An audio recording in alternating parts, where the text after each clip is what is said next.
You are so fabulous. Happy birthday. Hi, welcome to my channel. Today I'm going to show you how I take images that I've generated from Midjourney and bring them into Cartoon Animator and bring them to life. As of this recording, there are a lot of AI tools and they do animations now, but I find that they're not precise. I don't know what I'm always going to get, and I really don't have time for trying to figure out if this is going to be the one that works. So I find it much easier. I have much more control using Cartoon Animator 5. This video is for those who already have the basics for Cartoon Animator 5. If you do not, go to the Reallusion website. I have the link in my description. There are a lot of great tutorials on how to use this software. It's how I learned, okay? First thing I'm going to do is hit Create Character. And then open File. And a PNG image of Angelica that I downloaded from Midjourney. And the first thing I'm going to do is automatically Cartoon Animator 5 has taken me into composer mode. I'm not going to add any bone right now. Hit this button and it's got Create Morph Based Head, Convert Morph Base Head, or Create Sprite Base Head. I'm going to hit Convert to Morph Base Head. And then I'm going to use the crop tool to crop her head just a little bit under her chin. Hit Apply and hit Next. And now I'm going to use, these are called control points. And I'm going to take the control points, just like in the diagram, the top left, to put them in the corners of her eyes. 1, 2, and then her mouth is already set. 3, 4. And then I will hit Next. This is a face fitting editor. And as you can see in the top left corner, you're just conforming the wireframe to her facial structure. And this is the basic facial mode. I like to use the detail facial mode, and you'll see why as when I get to the eyes. But right now I'm just conforming the facial, the points to the outline of her face. And then I'm going to zoom in and do her eyebrow. This is so you get the expressions she makes using her eyebrows better. And then the most important part and the most tedious part is doing her eyeballs. And that's really where the detailed facial mode really comes in. It's very important, as I want to make sure it gets all of her eyeball or in her eye whites in that area right here. And then I'll line them up so they're right on the line of her eyelids. And this one can go a little bit up more. And that's her left eye, or her right eye, I should say. And I'll go to this one. If you hit red or hit on you can bring the whole thing over.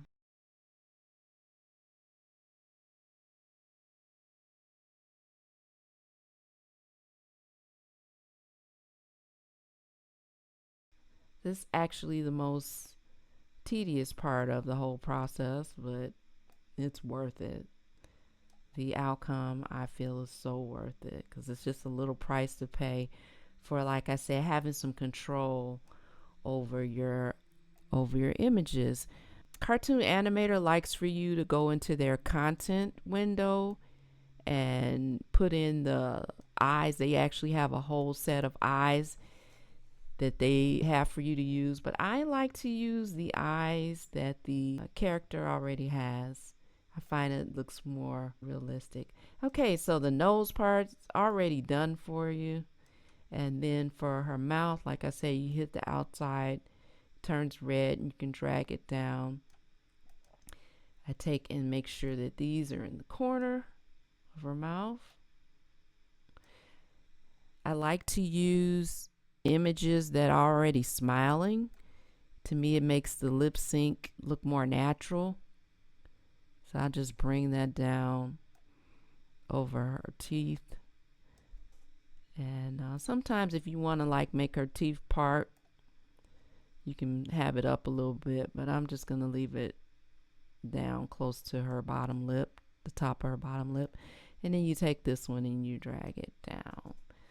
Sometimes you can, I like to leave a little space under her chin, because when she starts talking, if it's up too much, like right under there, it'll cut it off and it'll kind of look kind of weird. So this is the way that I do it that works for me. I don't really worry too much about, I don't know what you call them, things on the side. Okay, so I'm going to hit next. And it's initialing the facial orientation. And for this one, it just wants to make sure that her face is moving in line with her nose. It's rotate mask to fit head orientation. She's pretty straight on. So I'm just moving it over a little bit. Hit OK. Okay, so what do you notice when you see her eyes? They look weird, right?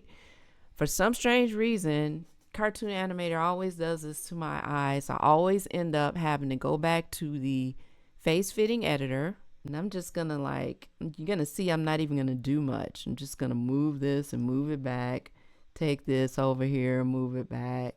Hit OK. And in a few moments, you'll see now that the eyes are correct.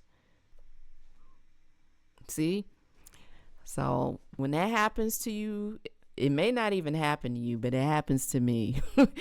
Don't get alarmed. Go in there and just move the lines around the eyes and then hit OK again. And it usually straightens our eyeballs out. Okay, so because I did not mask off or use a transparent version of her, I have to mask off her background.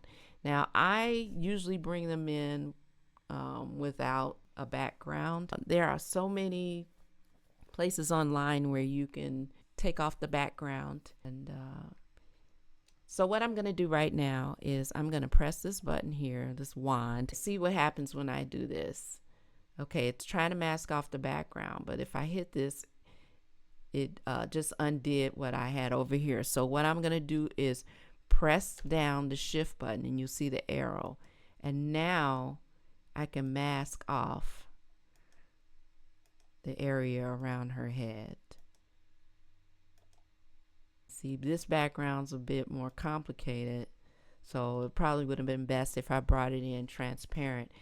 Canva actually has something, once you upload the image in, it has something called Magic Grab, and Magic Grab will make it so you can grab her from the background, and you can actually keep your background, put them in two separate pages and download both. And I like to keep my backgrounds. I use them later. Okay, so you see that because it's a complex background with bubbles, that it didn't do that great. So I took my finger off the shift key. I'm using this mask brush. I'm making it a little bigger, and I'm just gonna mask off. Well, it's gonna be a bit sloppy. Okay, so it's all right. So we're gonna hit OK. Like I said, it's not very neat, but it's all right. Okay, so now we have Angelica. We are in composer mode. We're going to go back to stage mode. So I'm going to hit that. And now we are on stage. I will enlarge Angelica's head. And I'm going to go down here to the timeline button. And I'm going to go to face. And this is where we're going to test out to see how Angelica looks. I'm going to load a clip that I've already made Cartoon Animator is so cool. They let you collect clips of animations, facial animations, and voices that you've already made. So I'm going to right click and hit the import button. And I'm going to choose Angelica Valentine. This is one I've already done. Hello, gorgeous.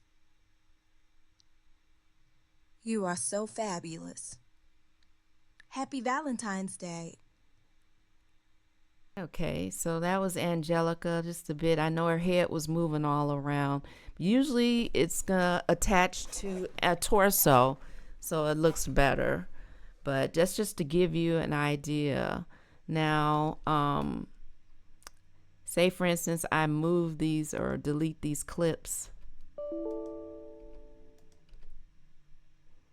And then I import a voice that I got. Now I get all my voices from 11 Labs. They are so cool. They've got a variety of voices, and I actually I'll make a video on that. I think it's I actually use my own voice as far as to make sure the intonations are correct, and then I use another voice, actual voice, but I record my voice because I wanted to have certain emphasis on certain lines or the script, and then I'll convert it over to one of their voices, and that's real easy to do.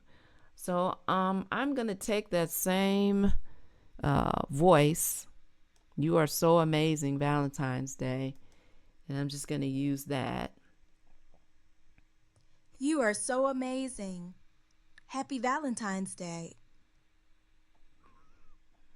But as you can see, she had no facial expression. So I'm actually going to keep that same clip, and let's put in another facial clip that I had. Now, I did have to animate these with the keyframes and everything, and I'm not going to touch on that yet.